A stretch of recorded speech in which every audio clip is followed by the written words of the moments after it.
Hi everybody, welcome back. This is volume 2 of Makeup Tips for Brocos. As promised, today we're going to do contouring. So as you can see, we've already done Sarah's eyes. Actually, could you zoom in on that?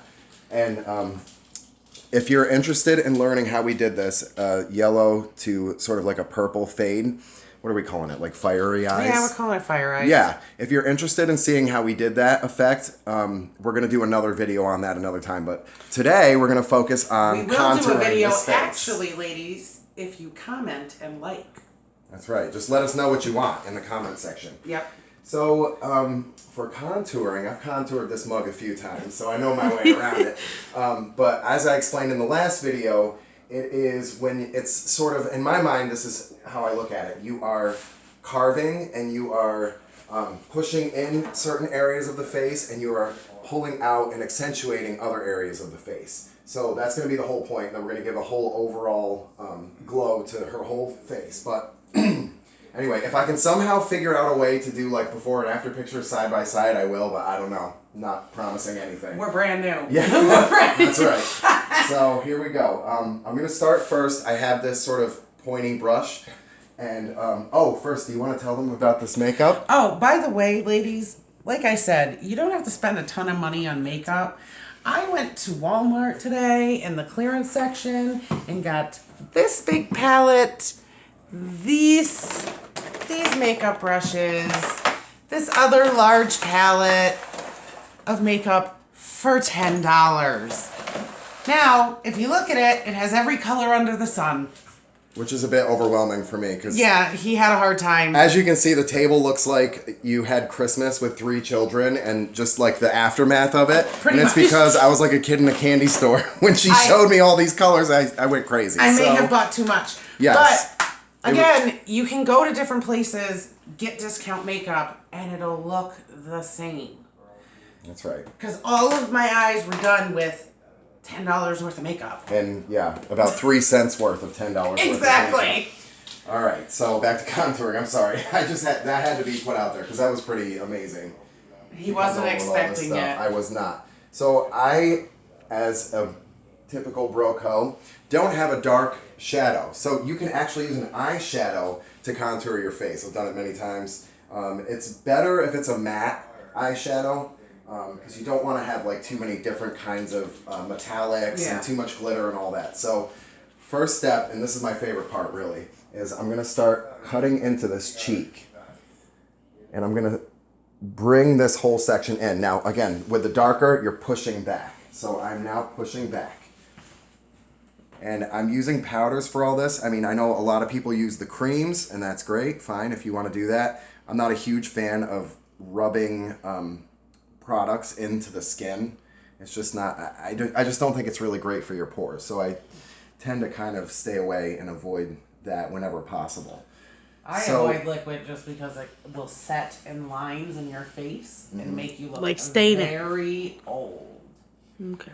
And nobody wants to look older than they. I mean, I guess if you're young and you're putting on makeup, I guess you're putting it on so you look older.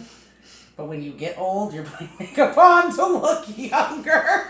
So if you're watching, you're seeing where I'm carving and I'm creating a shape here. An ideal shape is what I'm looking for. It's like a shooting gallery. And it's like anything else. I'm not entirely sure the technical way of doing things. I've seen a lot of people do things different ways. I just know what works for me and what's worked over the years for me. So this is how I build. So I'm kind of using a mixture between these two shadows because the initial one's probably just a little bit too dark, but don't be afraid because it's going to actually look crazy. The art of contouring, you have to look ugly first, and then you look pretty. So you work your way to that point. That's such a scary... But that's the truth behind it, though. I guess it is. It really is.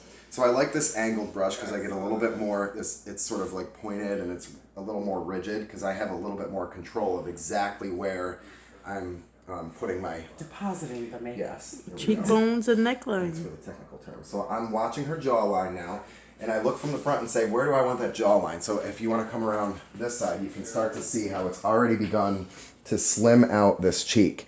See the difference in the two cheeks? And that's just by applying the dark. I haven't even gotten to the whole... Her cheekbones elevated very much. Yes. Actually, no. So this cheek, I would say I wouldn't do too much more. I know a lot of people tend to go a little heavier and then they build on top of that. I prefer to go a little bit lighter and, a little more natural, a little more subtle. And I want it to be undetectable as the end result. So I don't want it to look like she has a full face of makeup on. And that actually is possible. It's probably easier for me being somebody else, not doing it like on myself. Like, Well, if I were to You do this would on be? myself, I would be afraid. yeah. But I So- mean, a three-way mirror is anyone's best friend. Once you have one, you can't live without it. That is a true story. Oh, I know. And then you can really see what you're doing. So the temple you want to shadow a little bit. The hairline you can shadow a little bit. More so if, like Sarah has I'm envious of her hairline because it's here. But if you have a higher forehead, bring down some shadow on here. And it actually just creates more of this kind of illusion with your face. And you can sort of, it's not that you're covering up that you have a higher forehead, because a high forehead can be nice, but just that you're sort of bringing it together a little bit more, and it gives a nice. Thank you And- for complimenting my forehead. I can't wear hats. Because it's so short when I put a hat on, it goes to here. Isn't the grass is always greener, It isn't really it? is. So I'm going to come on this side as well, just like I did on the other side. And if you kind of zoom in, maybe come closer, you can see how I'm changing. I mean, it literally changes the shape of your face. You're carving. And again, ladies, I'm just the canvas. There